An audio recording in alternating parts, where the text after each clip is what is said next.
দিদা ঠাকুমাদের পেছনে লাগতে কার না ভালো লাগে। আজকে আমি আমার দিদার সাথে একটা ছোট্ট প্র্যাঙ্ক ভিডিও করলাম।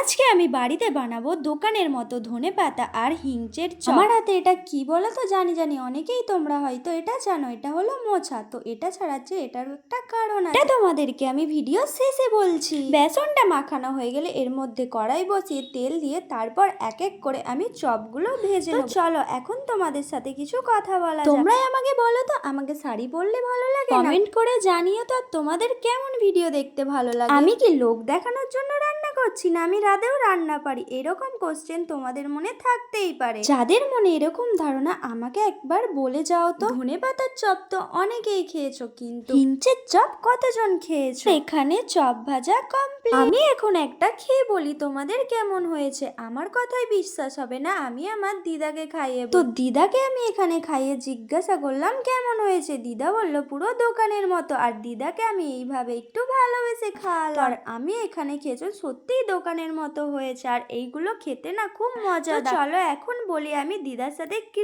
প্র্যাঙ্ক করেছিলাম। আমি যেহেতু প্রথমে মোচা ছাড়াচ্ছিলাম আর মোচা দিয়ে একটা চপ বানিয়েছিলাম। মোচার চপ গোটা ওইভাবে খাওয়া যায় না, প্রথমে সিদ্ধ করে জল গেলে ফেলে দিয়ে তারপর করতে হয়। এই জন্য দিদা আমার ওপর একটু রেগে গিয়েছিল।